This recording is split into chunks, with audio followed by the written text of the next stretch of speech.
की बात श्रीमान, संजोग की बात कि उसी पेड़ के ऊपर एक भूत रहता।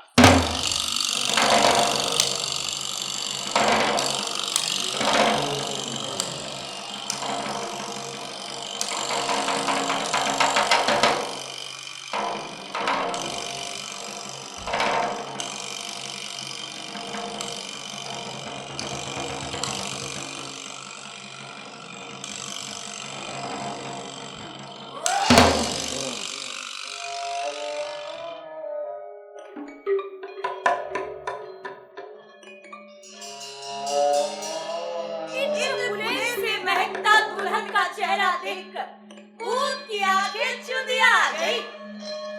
क्या लुगाई का ऐसा रूप जो मन होता है, देखकर भी भरोसा नहीं होता। हजारों लुगाइयों का रूप देखा और इसकी तो रंगत ही न्यारी। क्या करूं? दुल्हन को लग जाओ, इससे तो ये कष्ट पाएगी। इस रूप को तकलीफ कैसे पहुंचाऊं? ये तो अभी चली जाएगी। न लगते बनता है न छोड़े बनता है। इधर कुआं उधर खाई, ऐसी दशा तो कभी नहीं हुई भाई।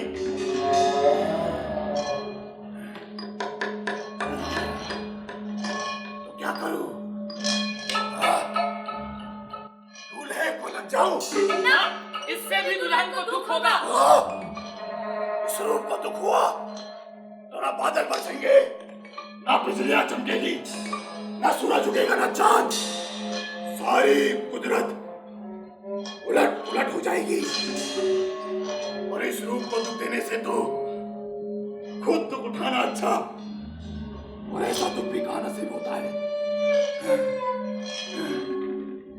इस दुख की परत से मेरा ये जन्म सफल हो जाएगा। वहां कितनी देर रुकते, आखिर तो चलना ही था। दुल्हन पांव पर खड़ी होकर आगे बढ़ी तो भूत की आंखों के आगे अंधेरा छा गया। रात को स्पर्श देखने वाली आंखें जवाब कैसे दे गई? आकाश के बीच चमकते सूरज पर साहस कैसे सुन गए? रुझुन चलती दुल्हन दूल्हे की पालकी में चढ़ी।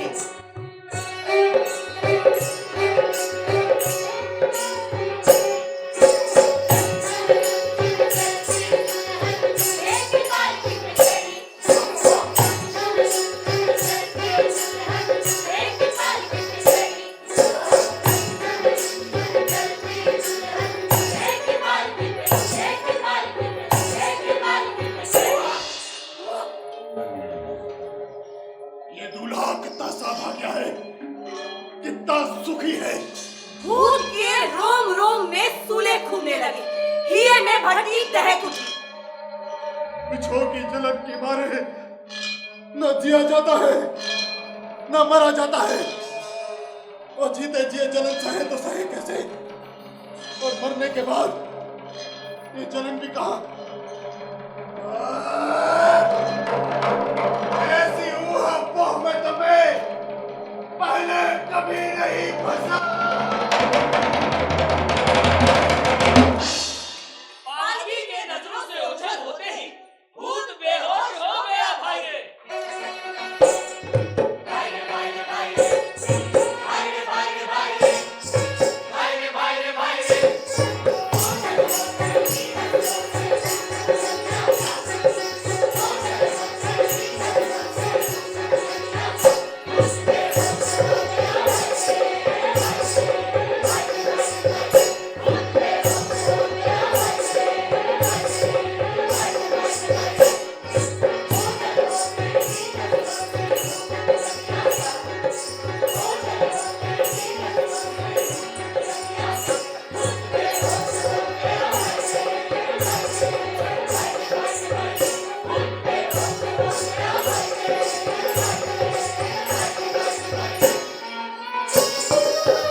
सर खपाते, पर ब्याह के खर्च का हिसाब नहीं मिल रहा। बाबूजी बहुत गुस्सा होंगे। ऐसी भूल चूक से वो काफी नाराज होते हैं। हिसाब और बिरंज का सुखी असली सुख है, बाकी सब पंपार। खुद भगवान भी पक्का हिसाबी है, एक एक की सांस का पूरा हिसाब रखता है।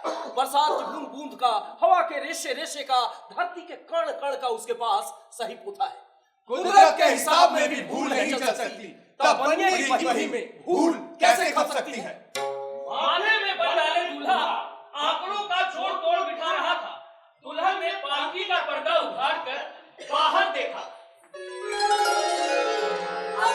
बच्ची की नाई बोली, वहीं से नजर हटा के जरा बाहर तो देखो, कितने सुंदर तरबूज है। नीचे उतर कर दो, एक तरबूजा तोड़ कर तो ला दो। दूल्हा आदमियों जैसा आदमी था, न सुंदर न फौड़ा। भरी जवानी में ब्याह हुआ था, पर ब्याह की कोई खास खुशी नहीं थी। अरे 5 बरस ब्याह ना होता तो भी चल जाता, और अब हो गया तो बहुत अच्छे। खैर कभी न कभी तो होना ही था, बड़ा काम निपटा। नवलखे हार पर हाथ फिराते हुए बोला, तरबूजे तो गवार खाते हैं। तुम्हें इसकी चाह कैसे हुई? खाने की इच्छा हो तो टोकरी में से नारियल मिठाइयाँ निकालो, जी भर कर खाओ। दुल्हन भी मेरी गवार निकली, हट करते हुए बोली, नहीं, मुझे तो 2-4 तरबूजे तोड़कर ला दो। आपका बहुत गुड़ मालूम। आप तकलीफ न उठाना चाहे तो मुझे आज्ञा दे, मैं तोड़ लाती हूँ। हट! जंगली ही तरबूज तोड़ते हैं, जंगली खाते हैं। मखाने खाओ, पतासे खाओ, इच्छा हो तो मिस्री अरोगो। तरबूजे खरबूजों की घर पर बात ही मत करना, लोग हंसेंगे। हंसे तो हंसे। ये कहकर दुल्हन पालकी से कूद पड़ी।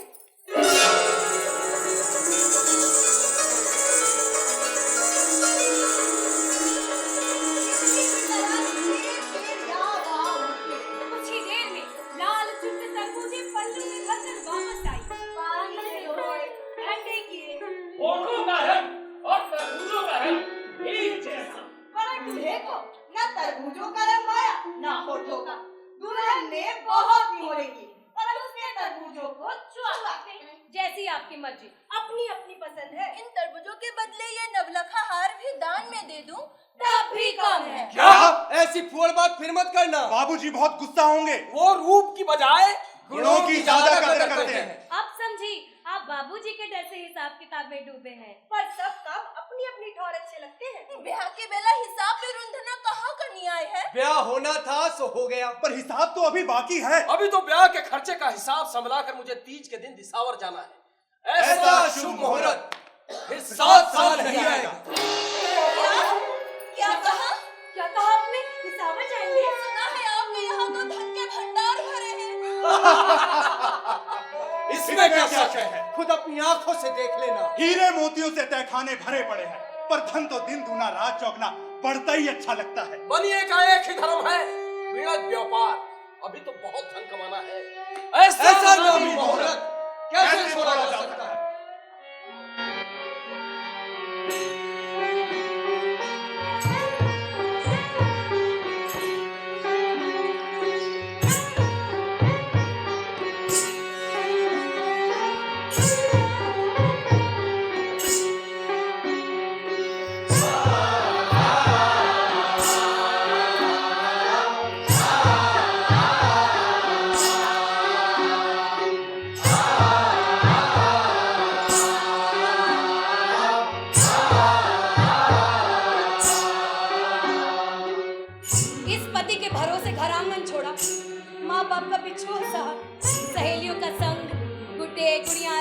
आप बिचौली सब छोड़कर इस पति का हाथ थामा और ये तीज के दिन शुभ मुहूर्त की बेला बिरज के लिए दिसावर जाना चाहते हैं।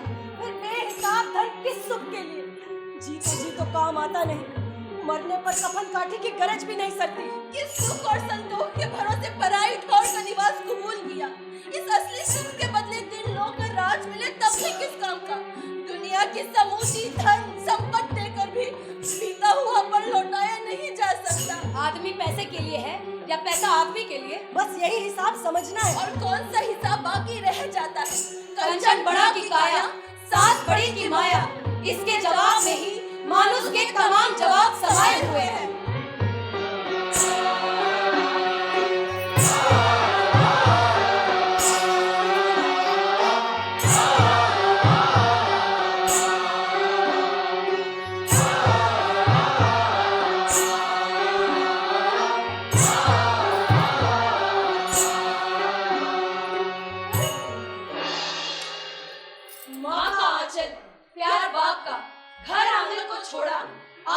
आई जिससे उसने धन दौलत से नाता जोड़ा।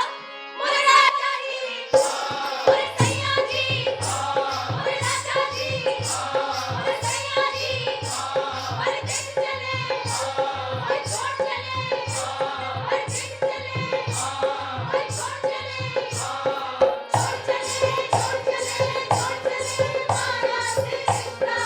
छोड़ चले, छोड़ चले, छोड़ चले माया से रिश्ता।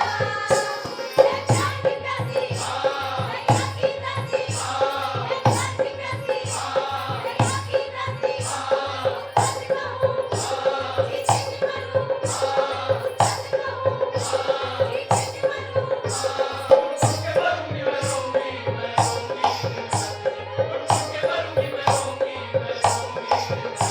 मोरे राजा जी, मोरे सैया जी, मोरे राजा जी, मोरे सैया जी, मोरे देख चले, मोरे छोड़ चले, मोरे देख चले, मोरे छोड़ चले, छोड़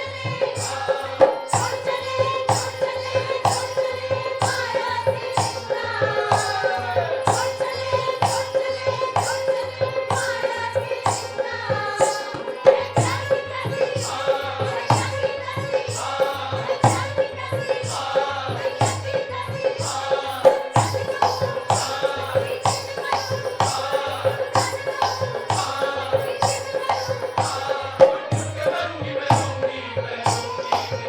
नहीं करूँ। मोरे राजा जी, मोरे सैया जी, मोरे राजा जी, मोरे सैया जी, मोरे देख चले, मोरे छोड़ चले, मोरे देख चले, मोरे छोड़ चले, छोड़ चले, छोड़ चले, छोड़ चले माया से रिश्ता। छोड़ चले, छोड़ चले, छोड़ चले माया से रिश्ता। मैं प्यार की प्यासी, सैया की दासी, मैं प्यार की प्यासी, सैया की दासी।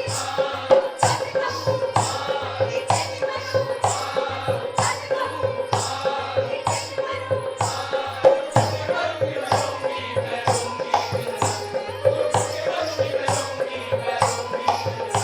मोरे राजा जी, मोरे सैया जी, मोरे राजा जी, मोरे सैया जी, मोरे राजा जी, मोरे सैया जी, मोरे राजा जी, मोरे सैया जी, मोरे राजा जी, मोरे सैया जी, मोरे राजा जी, मोरे सैया जी, मोरे राजा जी।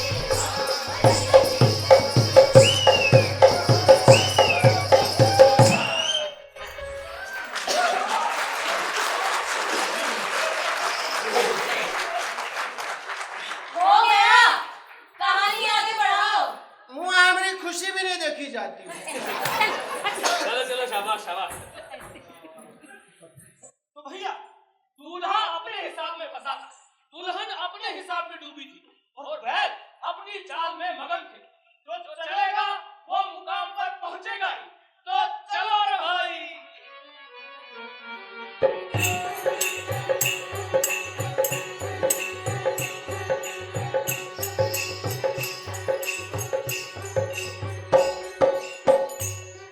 आखिर सेठ की हवेली के आगे बारात रुकी। गाजे बाजे ढोल ढमकों के साथ दुल्हन को आरती कर अंदर लिया। जिसने भी देखा देखता रहा, नजर उतारी। रूप हो तो ऐसा, रंग हो तो ऐसा।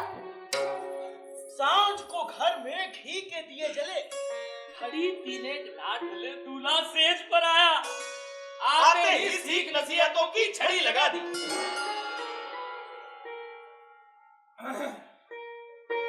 सुनो, घर की इज्जत का ध्यान रखना, सास ससुर की सेवा करना, अपनी लाज अपने हाथ। 2 दिन के लिए चौपड़ पासे का चस्का क्यों लगाए? अरे 2 दिन की अंगरलियां 5 बरस दुख देंगी। बरस बीतने क्या देर लगती है? देखते देखते 5 बरस बीत जाएंगे। या फिर कैसी कमी? यही घर, यही रातें और यही सेज। तुम बिल्कुल चिंता मत करना, पलक झपकते ही 5 बरस बीत जाएंगे।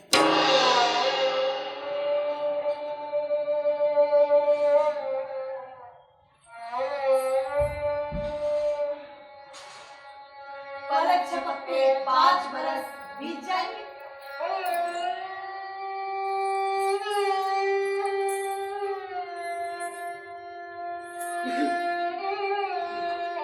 सीख की अनमोल बातें दुल्हन चुपचाप सुनती रही। सीख की बातों में रात अलोप हो गई। रात के साथ झिलमिलाते नौलख तारे भी अलोप हो गए।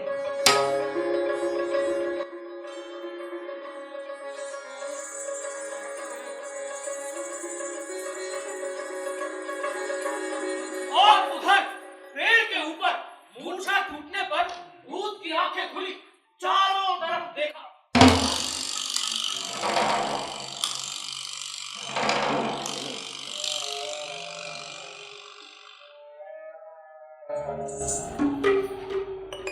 सुना खेत, सुनी पगडंडी, कहाँ दुल्हन, कहाँ मेरा नैन, कहाँ सुहाना मोहरा, कहाँ गुलाबी होठ, कहीं ये सपना तो नहीं था।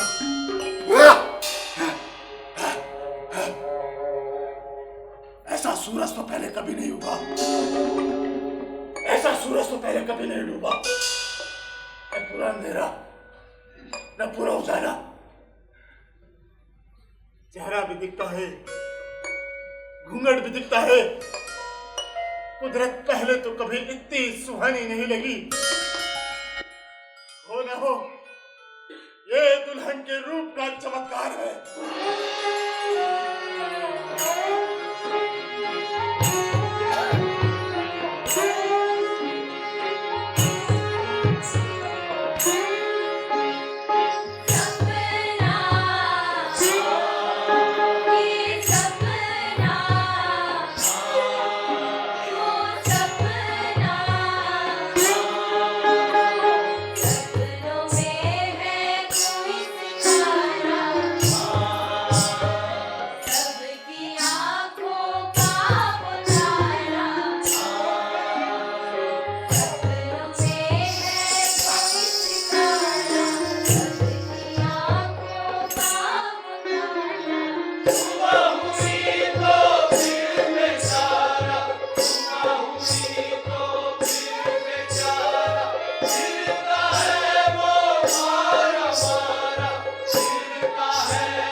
कमर से बंधी हीरे मोतियों की डोली, कंधे पर झोली और सामने आसमान में चमकता बिरज का अखंड सूरज। तो सुख लाभ और कमाई का क्या पार। तो चलो रे भाई।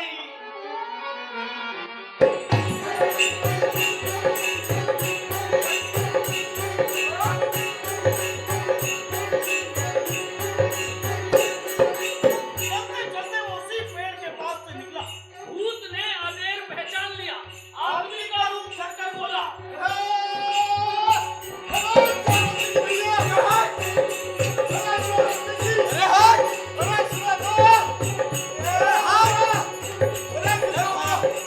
जरा रोक लो।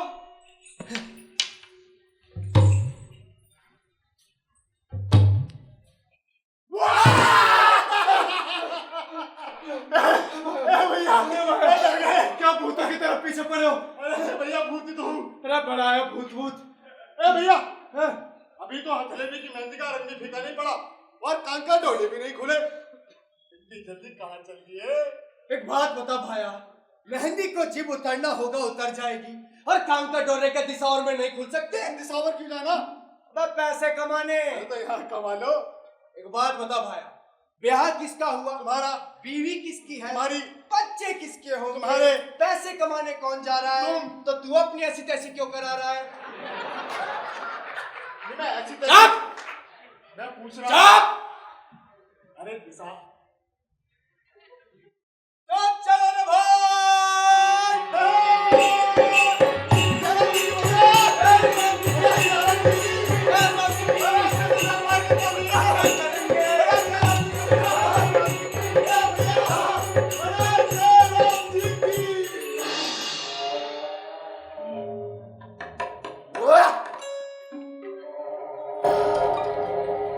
ये मुहूर्त निकल जाता तो 7 बरस तक ऐसा मुहूर्त नहीं आता।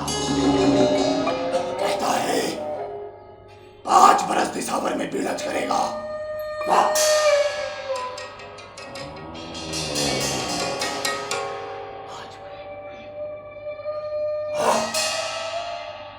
सेठ के बेटे का रूप धरकर हवेली पहुंच जाओ तो 5 बरस तो कोई पूछने वाला नहीं। ये छिका तो खो टूटा। आगे की आगे देखी जाएगी। भगवान ने विनती सुनी तो सही, आगे की आगे देखी जाएगी। फिर तो उससे एक पल भी नहीं रुका गया। हूबहू सेठ के बेटे का रूप धरकर गांव की ओर चल पड़ा। मन में ना खुशी का पार था ना आनंद का।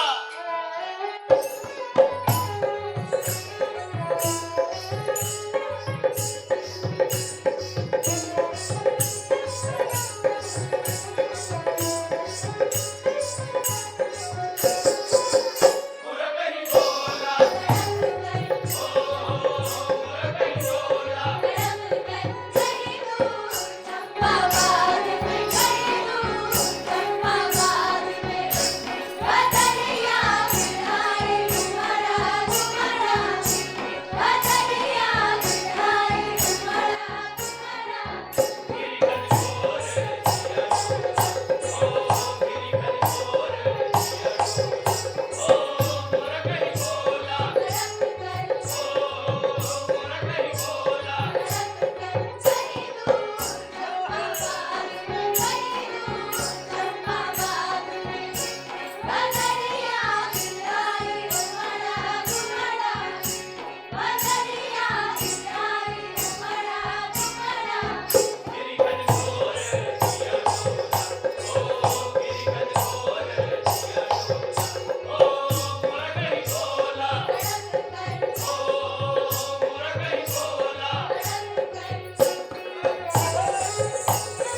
दीवान पड़ गया। हिसाब किताब करके सेठ ने जब बेटे को देखा तो एकाएक मन नहीं माना।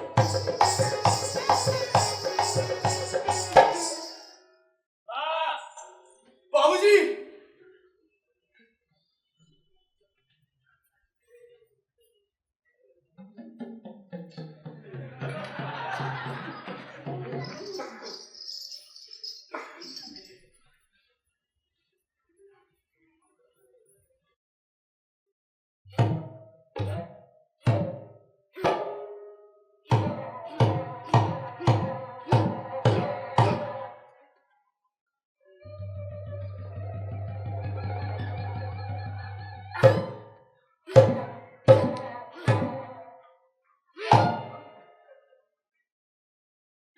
दिसावर गया बेटा, वापस आया तो आया ही कैसे? आया ही कैसे? पहले तो कभी मेरा कहा नहीं टाला। नहीं टाला। ब्याह के बाद आदमी किसी काम का नहीं रहता। नहीं रहता। जल्दी ब्याह रचाकर सेठानी ने राम जाने किस जन्म का बदला लिया है। बदला लिया है।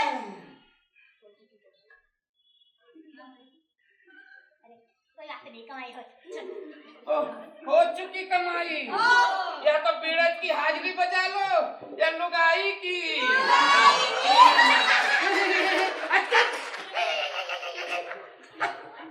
बाबूजी, बाबूजी, बाबूजी, बाबूजी, बाबूजी, बाबूजी, पहले मेरी बात तो सुन लीजिए। विड़ज की सलाह सूद करने के लिए वापस लौटा हूं।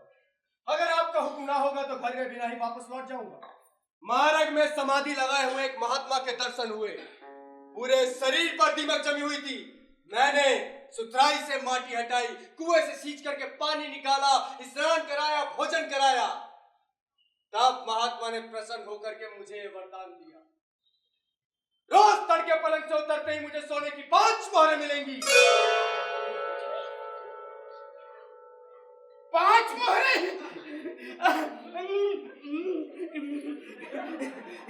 बेटा, मेरे लाल, मेरे काजल, मेरे पीले, मेरे नीले, जा दिसावर जाके सो जा। नहीं बाबूजी, दिसावर में वरदान नहीं फलेगा, यही सोना पड़ेगा। अब फरमाए। ठीक है, आपका हुक्म नहीं है, मैं वापस लौट जाता हूँ। ठीक है, ठीक है। मेरा बेटा, मेरा लाल, मेरा बेटा, रुक जा। नहीं, बाबूजी ने कहते मैं कैसे? जाओ। बाबूजी ने कहा ना मैं कैसे? बाबूजी ने कहा तो रुक जा। इकलौता बेटा आंखों के सामने रहेगा और कमाई की ढोर, कमाई का जुगाड़ भी हो गया। और क्या चाहिए आपको?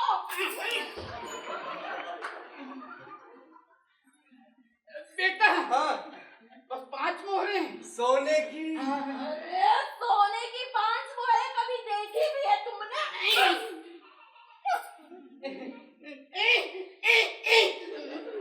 बेटा, हाँ, जाकर मेरे महाराजा पलंग पर सो जा। मेरे महाराजा पलंग पे सो जा? तो मैं कहाँ सोऊंगी? मेरे बगल में।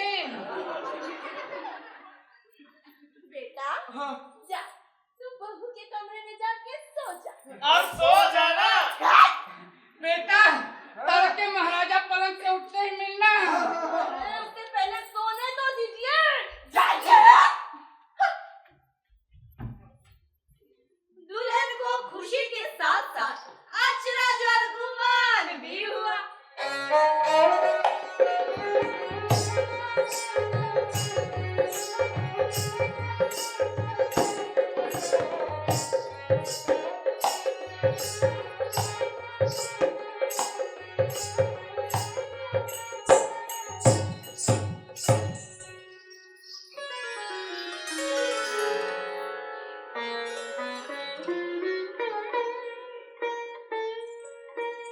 ये रूप छोड़कर कोई दिसावर जा सकता है भला? देखा, तीसरे ही रोज वापस आना पड़ा। भैया, लगता है आ गई। दुकान के सौदे सूद हिसाब किताब से निपट कर वो घड़ी 3 एक रात ढले घर पर पहुंचा। चारों कोनों में घी के दिए जल रहे थे, सुहाग सेज पर फूल बिछे थे। तो इस इंतजार से बढ़कर कोई आनंद नहीं। दुल्हन के पैरों के पायल की झनकार सुनाई दी। तो इस रणकार से बढ़कर कोई नाद नहीं। 16 सिंगार से सजी दुल्हन सेज पर बैठी थी। तो इस नजर से बढ़कर कोई जोत नहीं। समूचा घर इत्र फुलेल से महक उठा। तो इस सौरभ से बढ़कर कोई गंध नहीं।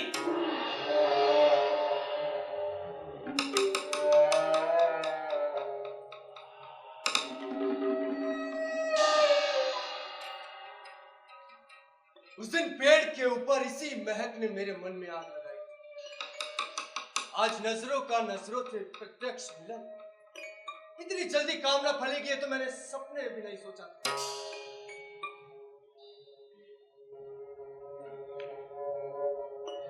दुल्हन निसंकोच उसकी बगल में बैठी रही। घूंघट क्या हटाया, 3 लोक का परम आनंद जगमगा उठा।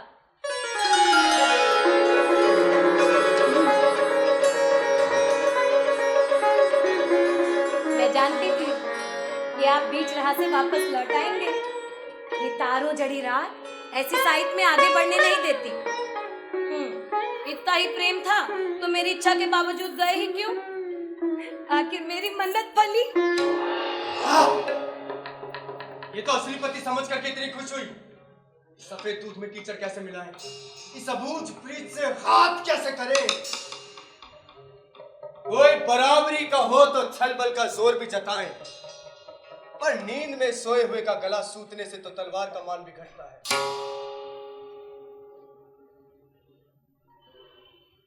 सुनो, कौन जाने मन्नत फली कि नहीं। एक बार अच्छी तरह परख तो कर लो, कोई दूसरा आदमी तुम्हारे पति का रूप धर कर तो नहीं आ गया। वही सकल सूरत, वही रंग रूप, वही नजर, वही बोली। समझ गई, आप मेरे सत की परख करना चाहते हैं।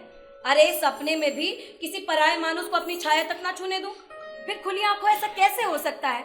कोई दूसरा आदमी होता तो कब का मेरे सत के जोर से भस्म हो जाता। दूसरा आदमी?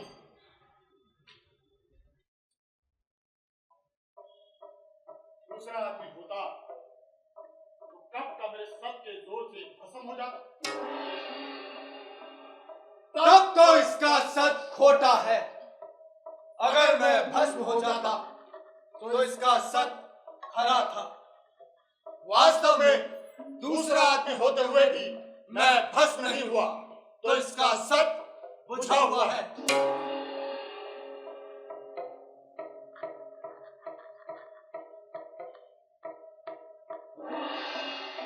पर अगले ही क्षण बात के दूसरे पहलू का ध्यान आते ही उसकी खींच निखर गई।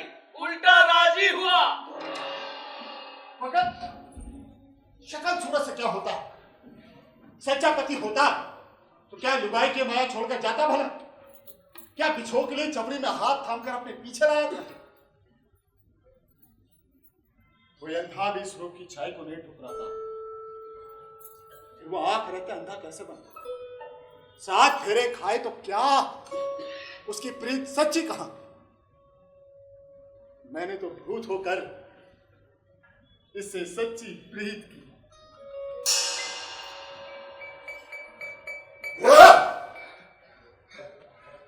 छल करते जी छटपटाता है। मेरी प्रीत सच्ची, इसका नेक खड़ा, तभी तो दोनों का सत बच गया।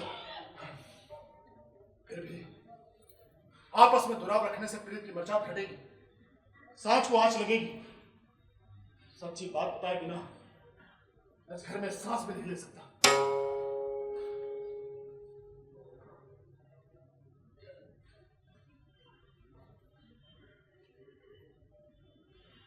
सुनो, दूसरा आदमी होते हुए भी तुम्हारा सत खरा है, क्योंकि मेरी प्रीत सच्ची, उस 7 फेरे वाले पति की प्रीत झूठी। तभी तो इस रूप से मुंह मोड़कर वो दिसावर चला गया। पर दुल्हन सच झूठ की पहचान कैसे करे? सूरत, और रंग रूप ही तो रिश्ते नातों की सबसे बड़ी पहचान है। खुद माँ बाप जिसे अपना बेटा समझते हैं, उसे अपना पति मानने में कैसे झिझक। तब भूत ने उसे सब सच सच बता दिया कि पेड़ के नीचे उसका रूप निहार कर उसकी क्या हालत हुई। उसके आंखों से ओझल होते ही वो कैसे बेहोश हुआ, वापस होश में कब आया। दिसावर जाते पति से उसने क्या बातें की, फिर उसका रूप धरकर कैसे यहाँ यहाँ आने का फैसला किया। दुल्हन काठ की पुतली की नाई सुनती रही। क्या यही सच्चाई सुनने के लिए विधाता ने मुझे कान दिए? माँ बाप को तो नहीं थमे इस 5 मोहरों की बरकत, असलियत से उन्हें कोई वास्ता नहीं। पर तुमसे सच बात छिपाता तो प्रीत के चेहरे पर काले पुज जाती। मैं भेद नहीं बताता तो तुम्हें 5 बरस तक सपने में भी सच्चाई का पता नहीं चलता। तुम तो असली पति समझकर ही घरवास करती। पर मेरा मन नहीं माना। मैं अपने मन से सच्चाई कैसे छिपाता। इससे पहले बहुत सी लुगाइयों को लगा, उन्हें बहुत दुख दिया, पर ऐसी हालत मेरी कभी नहीं हुई। राम जाने की दया माया मेरे में कहां छिपी हुई थी। इस पर भी तुम्हारी इच्छा नहीं होगी तो इसी पल लौट कर चला जाऊंगा। जीते जी और मुंह भी नहीं करूंगा। तुम्हें पीड़ा पहुंचाकर मुझे प्रीत का आनंद नहीं लेना। तब भी आखिरी सांस तक तुम्हारा एहसान मानूंगा, क्योंकि तुम्हारे ही कारण मेरे हिबड़े का विष इमरत में बदल गया। नारी के रूप और पुरुष के प्रेम की यही तो सच्ची मर्यादा है। मेरी समझ में नहीं आ रहा कि ये भेद खुल गया तो अच्छा हुआ या छिपा रहता तो अच्छा होता। कभी पहली बार ठीक लगती, कभी दूसरी। बाज औरत जच्चा की पीड़ा क्या जाने। इस पीड़ा में ही खूब का आनंद छिपा हुआ है। लेकिन इस बात को छिपाने में ना तो पीड़ा थी और नहीं आनंद। वो तो फकत साज का भ्रम होता, आनंद का स्वांग होता। मैं कई लुगाइयों को लगा, तब कहीं जाकर असलियत को जान पाया। मैं कई ऐसी सती साध्वियों को जानता हूं जो अंग्रेजों की बेला पति के चेहरे में अपने यार का चेहरा खोजती। ये तो कहने को वो पराये मर्द की छाया भी नहीं छूती, पर पति के बहाने दूसरे पुरुष के ध्यान में कितना सत्य है उसकी असलियत जितनी मैं जानता हूं उतनी विधाता भी नहीं जानता। सती सावित्रियों के चरित्र का दिखावा मैंने बहुत देखा है। मेरे डर तो बस लोक लाज का होता है। किसी को पता ना चले तो स्वयं भगवान भी पाप करने से ना चूके।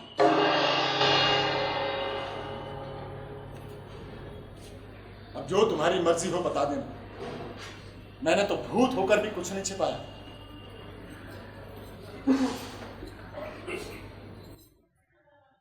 दुल्हन की समझ में अजीता सोता फूटा, सोचने लगी।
मेरे जन्म पर थाल की ठौर सूप बजा।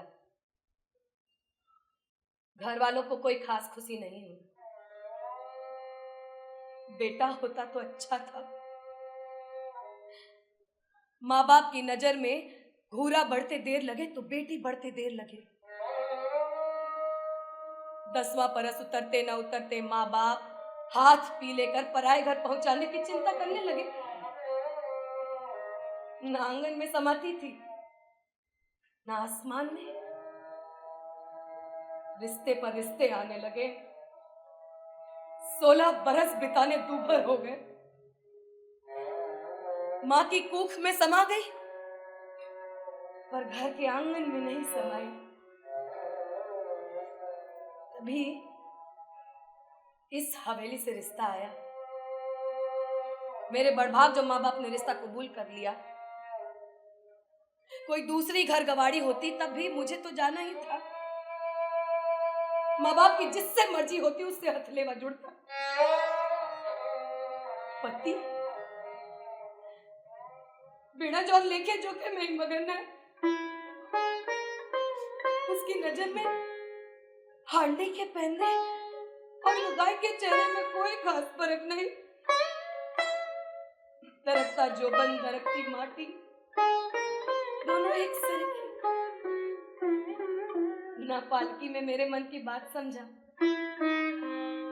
न सेज पर।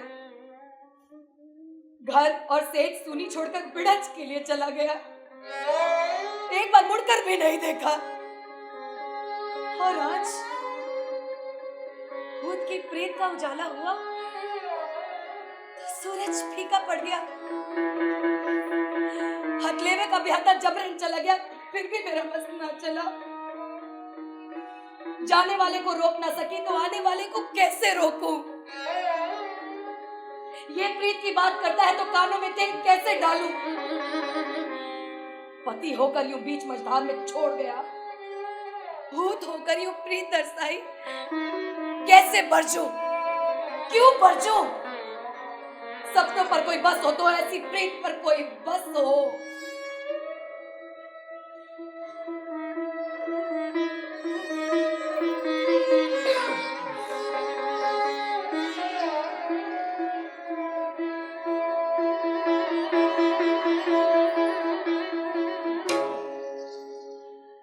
दुल्हन सुध-बुध बिसराकर भूत की गोद में लुढ़क गई।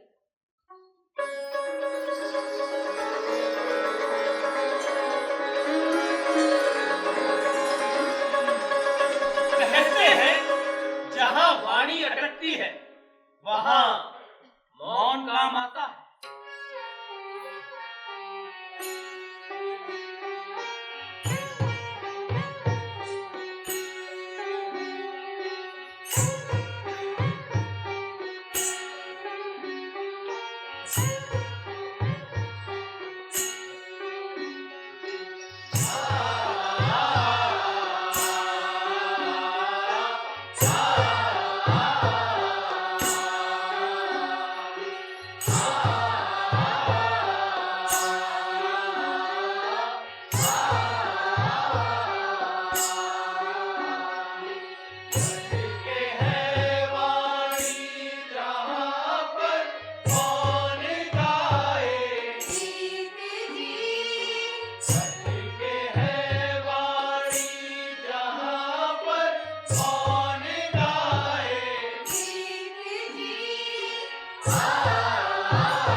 पति वो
खुश थे सो थे ही, इलाके के सारे लोग भी सेठ के बेटे से बहुत खुश थे। बखत बेबखत लोगों के काम आता था, दूसरे बनियों की तरह गला नहीं काटता था, लंगोट का सच्चा। छोटी को बहन, बड़ी को माँ सरीखी समझता था।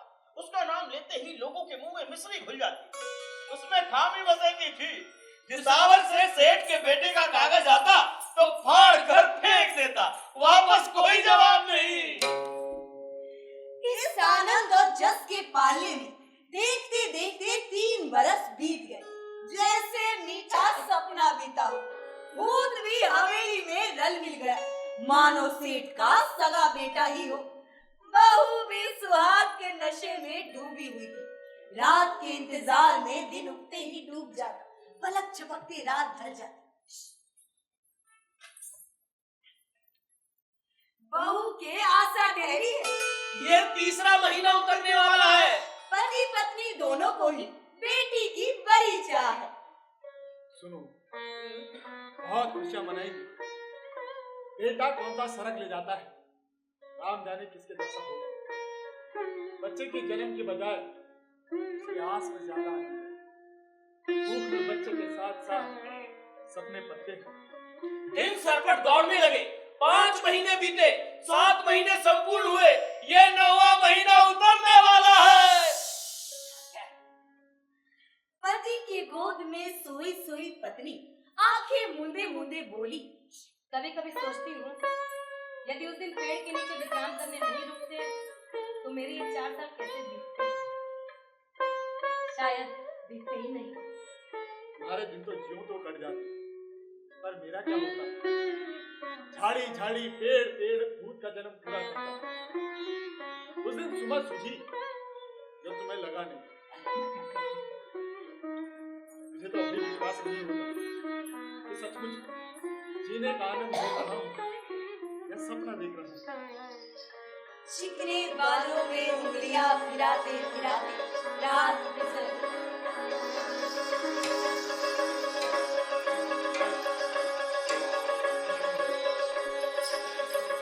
और उधर दूर दिसावर में बहू का ब्याह था। तड़के घड़ी रात रहते उठा, आलस मरोड़ा, गले से ठंडा पानी पिया।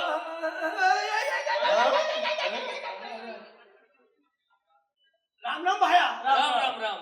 रात और छोटी होती तो कितना अच्छा होता। हाँ। क्या जरूरत है इतनी बड़ी रात की। फिर सोने सोने में आधी उम्र बीत जाती है। हाँ। और नींद में बिड़ज व्यापार तो होने से रहा। फिर न दुनी कमाई होती। हाँ। पर धन फिर भी कम नहीं कमाया। अरे बाबूजी बहुत खुश होंगे। बीच बीच में आस पड़ोस के साहूकार उससे मिलते रहते, उसे वहां देखकर उन्हें बहुत चंबा होता।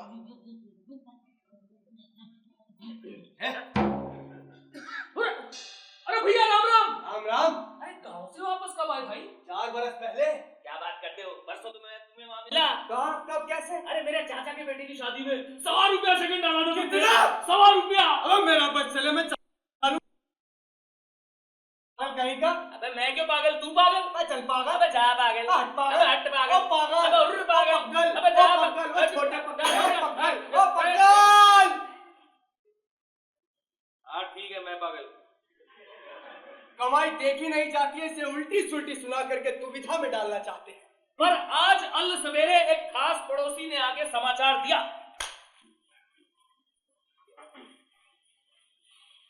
ए खास पड़ोसी, समाचार दो भैया। हम ही हैं। आओ इधर आओ। ए भैया। हाँ भैया। बीवी को बच्चा होने वाला था, हो भी क्या होगा? अरे बधाई हो, मैं चाचा बन गया। चाचा बन गए? अरे हमारी नहीं, तुम्हारी बीवी को बच्चा होने वाला था, हो भी क्या होगा? हम चाचा बन गए। बधाई दो, बधाई दो, बधाई दो।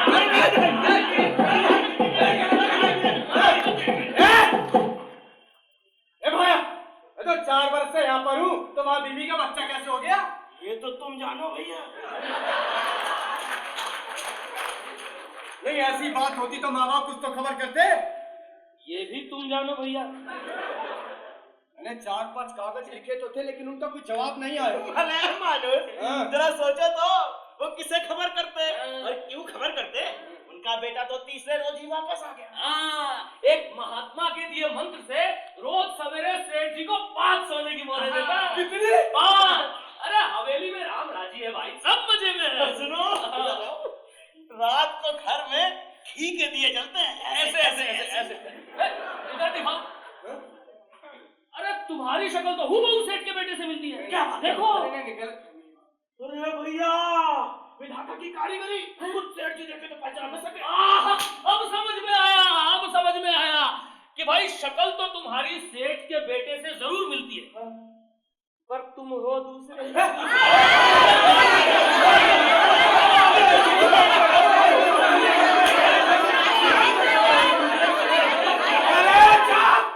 भला मैं कैसे दूसरा हो सकता हूँ?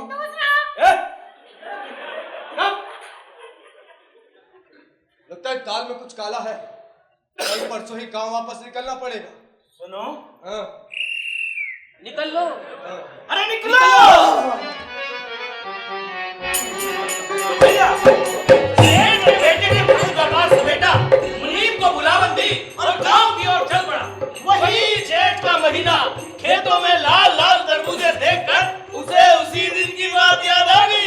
अब जब बहू की यही पसंद है तो मेरा क्या जाता है? ना हींग लगे ना फिटकरी, 2-4 तरबूजे गमछे में बांध लेता हूँ। तो चलो रे भाई।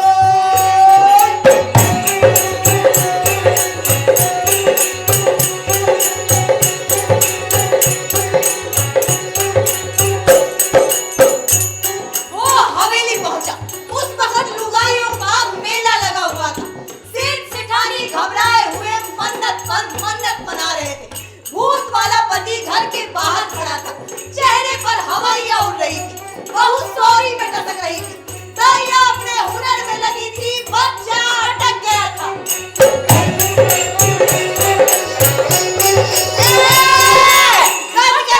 उधर बच्चा अटक गया।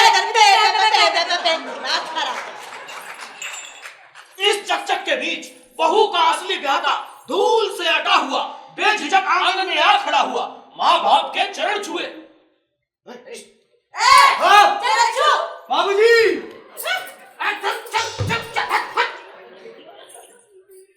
ये कैसा तमाशा है?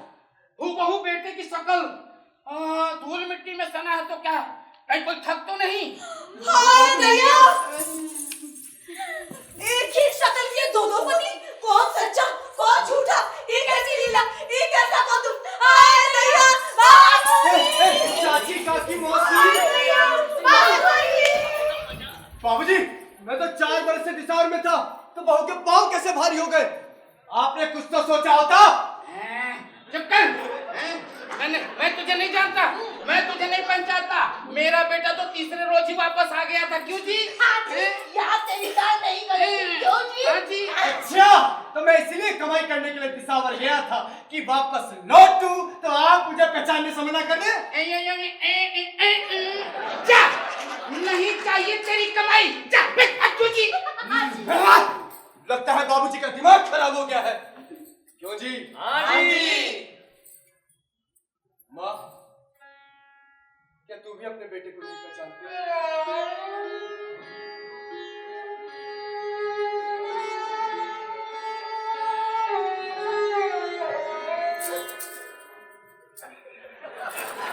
माँ को चुपचाप देख, वो धर्म संकट में पड़ गया। तभी उसे तरबूजों का ध्यान आया। कांपते हाथों से गमछा खोला, लाल लाल तरबूजे दिखाते हुए बोला। माँ, बाबूजी, बहू से ना उस दिन के तरबूजों के बात पूछिए। उस दिन उसने खुद तोड़ के खाए थे। आज मैं लेकर के आया हूँ। आप कहे तो मैं खुद ही पूछ लेता हूँ ना। दो पतियों की बात ऐसी उगनी कि घर घर में खचखचाना मच गया। देखते देखते सेठ की हवेली के इर्द गिर्द लोगों का मेला लग गया। ऐसी अनहोनी बात का स्वाद जीभ को परसों में मिलता है। हाय दैया, एक ही सूरत के दो पति। एक तो 4 बरस पहले से चढ़ चुका और एक आज अपना हक जताने आया है। देखे सेठ कैसे बात संवारते, कैसे ढापते हैं। मगर ऐसी बातों को ढापने कौन देगा?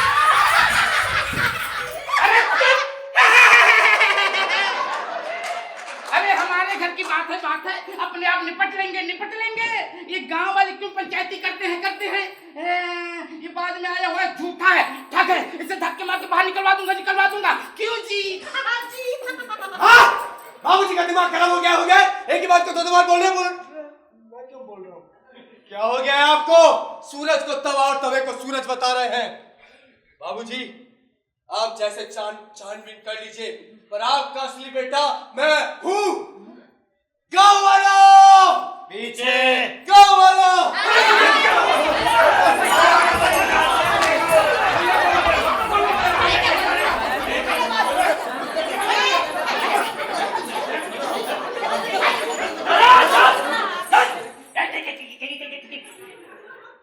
मुझे भी दो चाहिए, मुझे भी दो चाहिए, इसे भी दो चाहिए।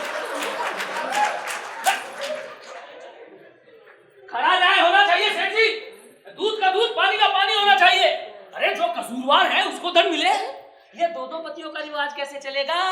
कैसे चलेगा ये दो पतियों का रिवाज? अरे आप अमीरों का तो कुछ नहीं, हम गरीबों का जीना आराम हो जाएगा। आप रखेंगी दो, आप रखेंगी दो, ये बताइए आप रखेंगी दो? मेरा दिमाग खराब हो रहा है, मैं बेहोश हो जाऊंगा बगैर बताए। क्या हुआ? बहू को लड़की हुई है।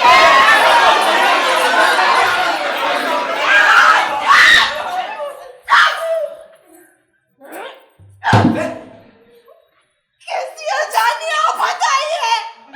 नास्तिकी ने तो न जाने किस जन्म को बदला लिया है। बात तो बिगड़ती ही जा रही है। कैसे सवारे, कौन जाने किसने दावघात किया है। हवेली तो 4 बरस से आबाद है, इसे नजरअंदाज करने पर तो हवेली की शान उजड़ जाएगी। तरबूज वाला मान जाए तो बात दब सकती है, उसे मुंह मांगा पैसा दे दीजिए। क्यों जी? हाँ जी। नहीं मत पैसा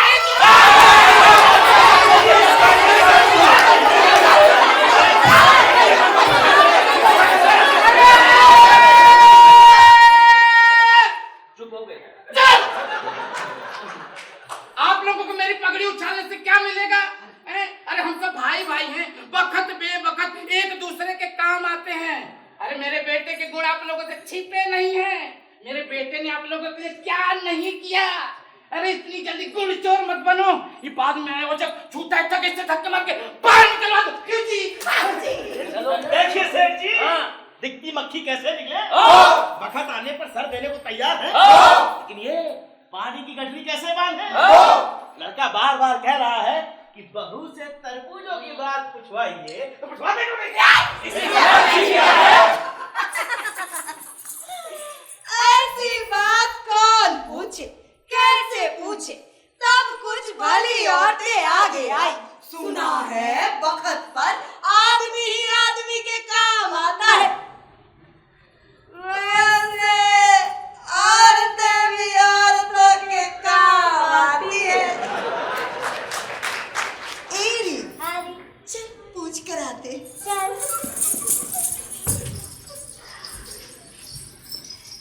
क्यूरी, किसका? कोई मर्द पूछता तो हाँ ना में जवाब भी देती। लुगाई होकर ऐसी बात पूछने की तुम्हारी हिम्मत कैसे हुई? मुझे मेरे हाल पर छोड़ दो। तुम्हें तंग करने का यही वक्त मिला है। धन्य है तुम्हारी हिम्मत। जाओ यहां से, जाओ।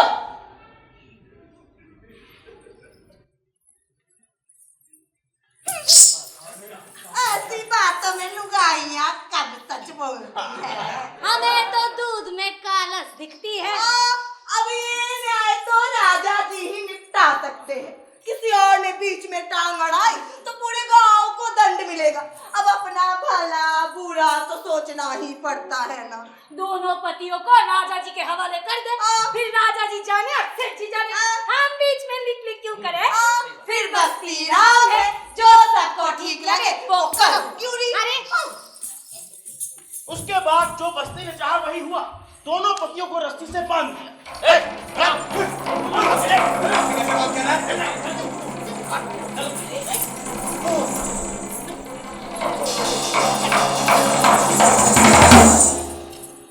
जब भूत वाले पति को रस्सी से बांधा तब उसे चेत हुआ कि पानी सर से गुजर चुका है। गिड़गिड़ाते हुए बोला, मुझे घर के अंदर जाने दो, माँ बेटी से मिलने दो, उनकी कुशल तो पूछ लूं। नहीं बाबूजी, आपका असली बेटा मैं हूँ, मैं अंदर जाऊंगा। असली मैं हूँ, मुझे घर नहीं बाबूजी, आपका असली बेटा मैं हूँ, मैं अंदर जाऊंगा। माँ बेटी से नहीं बाबूजी, ये क्या चला जाएगा ऐसे अंदर? आपका असली बेटा मैं अंदर जाऊंगा। अरे चुप! अरे सेठ जी फिर इसमें जल्दी क्या है? एक बार न्याय हो जाए, उसके बाद पूरी उम्र कुशल मंगल ही पूछना है। जो असली होगा वो घर पास करेगा, जो नकली होगा उसे दंड मिलेगा। ले चलो भाई ने राजा जी के पास। तो चलो अरे भाई।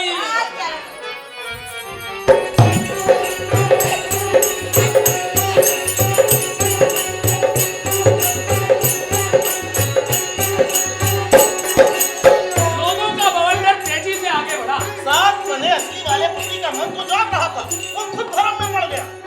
ये कैसे लीला? ये कैसा कौतुक? ये आदमी तो ऐसा लगता है जैसे आईने में अपनी छवि देख रहा हूँ। इससे पूछकर देखता हूँ, शायद कोई सुराग मिले। ए भाया, न्याय तो राम जाने के होगा, और तू अच्छी तरह जानता है सेठ जी का असली बेटा मैं हूँ, चवरी का असली ब्याता। तू कौन है रे? ये बैठे ठाले की झंझट में फंसा दिया। बोल तो सही, कौन है तू? था तो वाकई वो भूत। चाहता तो सभी न्याय करने वाले पंचों की गर्दनें एक साथ मरोड़ सकता था, कई लीलाएं कर सकता था। हाँ। किसी को लग जाए तो छठी का दूध याद दिला दे। पर 4 बरस के प्रीत ने उसका अंतस बदल दिया था। झूठ बोलना चाहने पर भी बोल नहीं सका, और सच कहे तो कैसे? प्रिया की लाज तो रखनी ही थी, जो युधिष्ठिर वाली आन निभाई। वो घूरता क्या है? सच सच बता, कौन है तू? मैं लुगाइयों की चाम के भीतर का सूक्ष्म जीव, उनकी प्रीत का स्वामी। बेड़ज और कमाई की बजाय मुझे हेत प्रीत की ज्यादा लालसा है। हेत प्रीत चाम चूम, मैं दूसरी बकवास क्यों करता है? सच सच बता, हथलेवा जोड़ा था, 7 फेरे लिए थे। ये कोरे मोरे हथलेवे से क्या होता है? और 7 फेरों की धौंस सारी उम्र नहीं चलती। बेड़ज चीजों का होता है, प्रीत का नहीं। अरे तू तो प्रीत का भी बीड़ज करने लगा, और इस बीड़ज में ऐसी ही बरकत होती। अब जो होगा देखा जाएगा। चलो।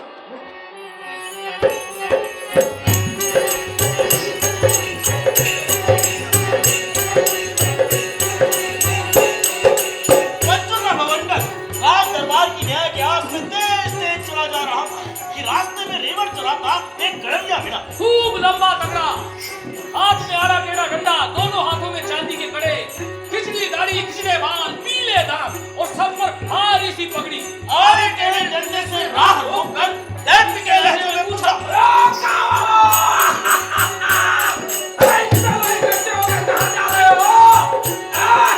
दावत खाने के लिए? अरे इस तरह धूल उड़ाते जा रहे हो? अरे रुक जाओ, तुम्हें मेरी आंखों की कसम जो है, एक कदम भी आगे बढ़ाए तो। अरे रुक जाओ, अरे रुको, अरे रुक जाओ। अरे इतने लोग इकट्ठे होकर कहाँ जा रहे हो? दावत खाने के लिए? बात क्या है ये तो बताओ।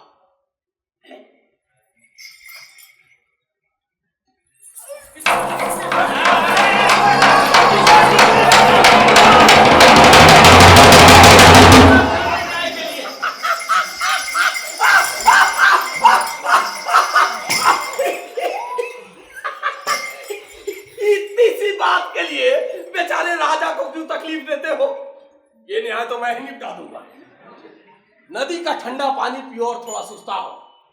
वाह रे वाह रे वाह रे वाह रे वाह, कोई माई का लाल ये न्याय न निपटा सका।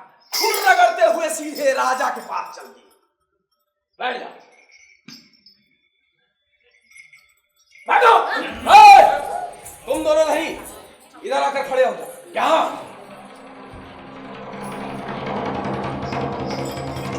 भले आदमी, इनके हाथ क्यों बांध रखे हैं? तो पैर बांधते, हाथ बांधते। अरे चलो कहाँ जाते? ये दोनों गूंगे बहरे तो नहीं है? क्या क्या क्या बोलते हैं? हलाक बोलते हैं। दोनों बोलते हैं।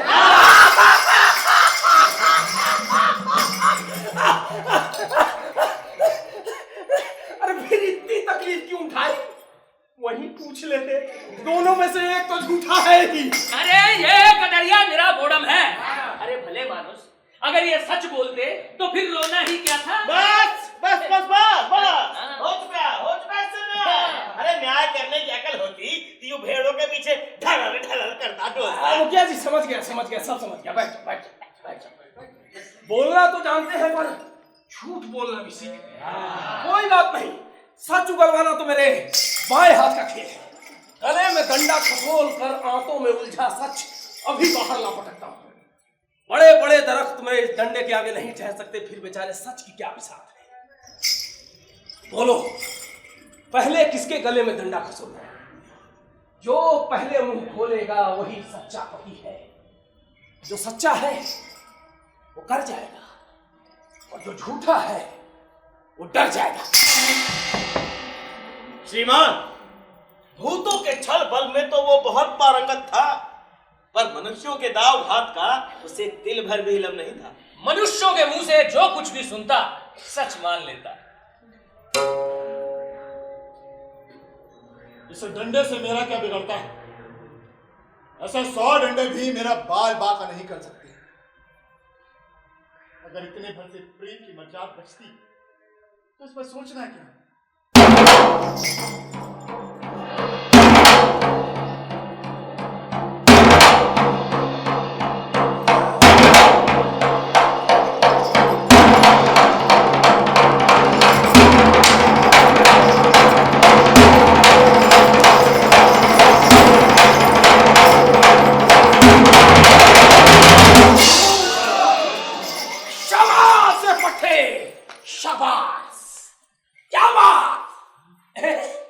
भला सच्चे पति के अलावा इतना हौसला किसका हो सकता है? और तेरे जैसे सच्चे मानुस को इन मूर्खों ने इतना तंग किया, फिर भी दो मामूली परख और आजमाऊंगा। अब न्याय तो जो होना है वही होगा, पर मन की तसल्ली बड़ी बात है। राई रत्ती भी वहम जैसी बात क्यों रखना? वो देखो मेरी भेड़ें, मैं 7 ताली बजाऊं तब तक जो भेड़ों को इस पेड़ के नीचे इकट्ठी कर देगा वही सच्चा पति है। जो सच्चा है वो कर जाएगा और जो झूठा है वो डर जाएगा।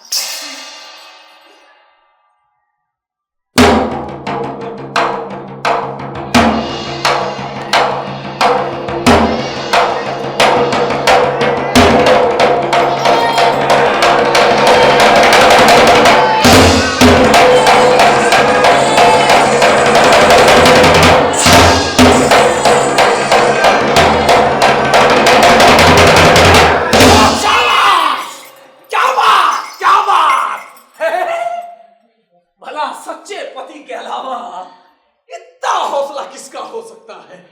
और तेरे जैसे सच्चे मानुस को इन मूर्खों ने इतना तंग किया, फिर भी एक मामूली सी परख और आजमाऊंगा। उससे पहले थोड़ा पानी पी लो।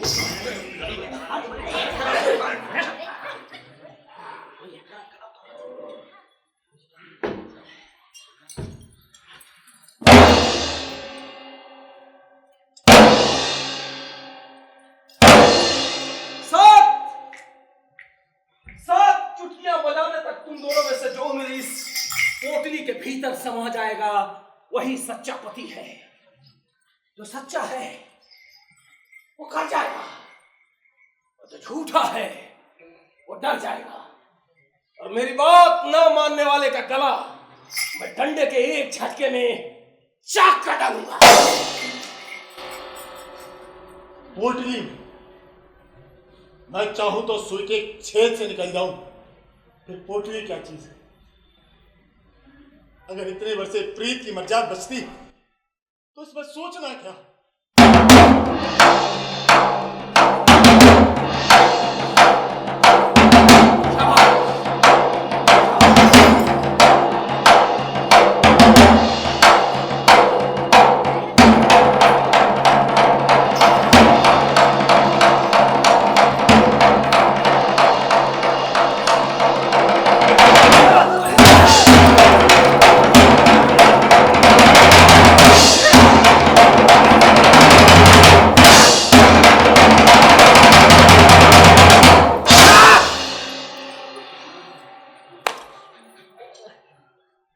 करने का जो जिम्मा लिया था तो कुछ सोच कर ही लिया था।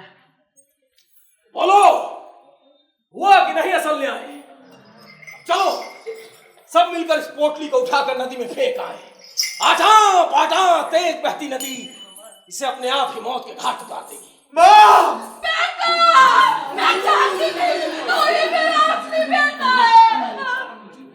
देखा गड़लिए ने कितना अच्छा न्याय किया है।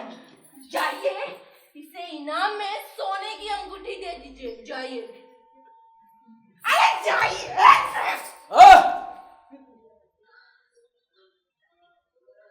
मैं कोई राजा नहीं हूं जो मोल लेकर न्याय करूं। मैंने तो अटका काम निकाल दिया, और ये अंगूठी मेरे किस काम की? अंगुलियों में आती है न डंडे। मेरी भेड़ें भी मेरी तरह ही अबूझ हैं, घास खाती हैं और सोना सूंघती भी नहीं। फालतू की चीजें तुम अमीरों को ही भाती हैं। रखो।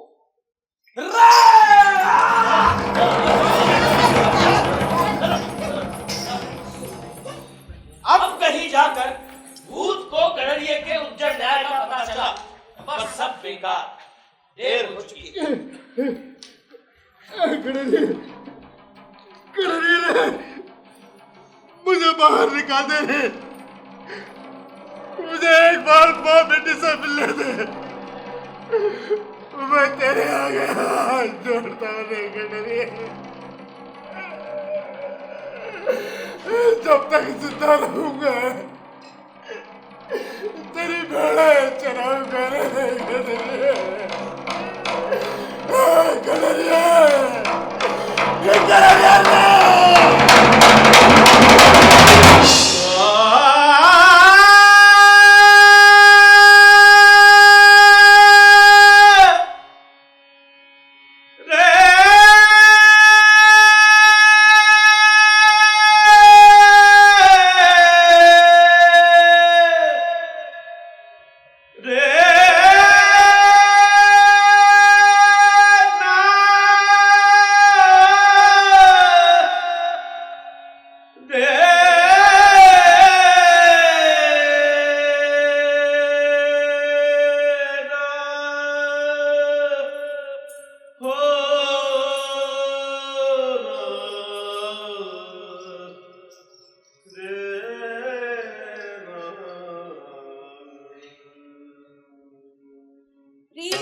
पति को आखिर नदी की आटा पाटा तेज बहती सेज मिली।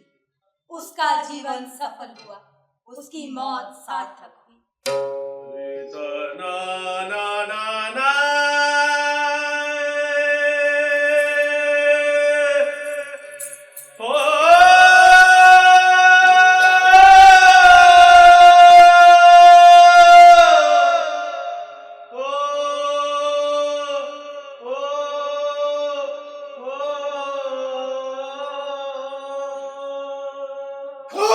सिखाया उस हरामी भूत के लक्षण मुताबिक खूब पीती, रब पोटली में बंद खूब चीखा चिल्लाया, पर हम भी ऐसे भोले कहा, आखिर में नदी में फेंक के ही दम लिया। तब उसका चीखना चिल्लाना बंद हुआ। हरामी अब कभी किसी से छल नहीं करेगा। तुम्हारा चेहरा क्यों उतर गया? जब जन्म देने वाले माँ बाप ना पहचान सके तो इसमें तुम्हारा का दोष। और उस हरामी भूत के लक्षण मुताबिक खूब पीती, चंडाल अब कभी किसी से छल नहीं करेगा।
उसके बाद घर वालों ने जैसा कहा जच्चा ने वैसा ही किया।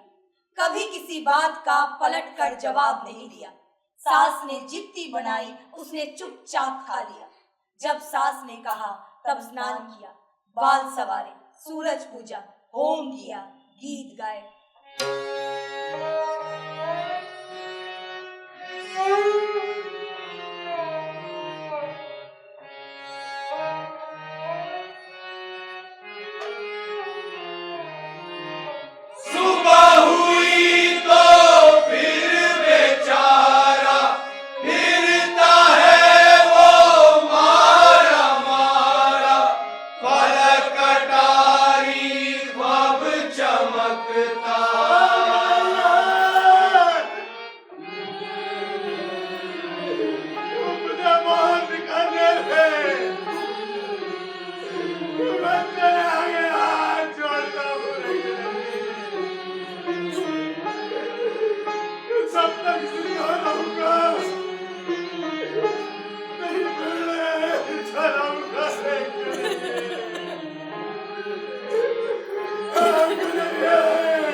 सुलक्षणी बहू बड़े भाग्य से मिलती है। जलवा पूजन की रात बहू पीला ओढ़कर झम्मर झम्मर करती हुई सुहाग सेज पर आई।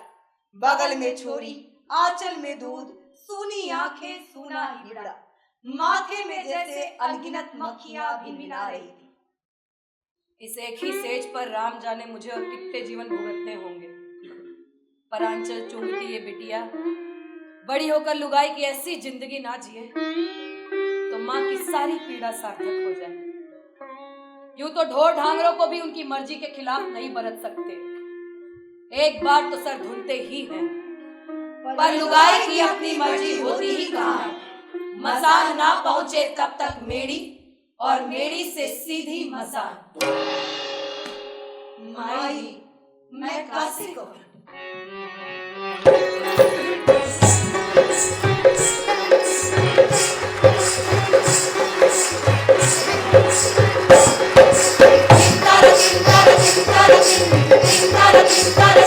Thank you.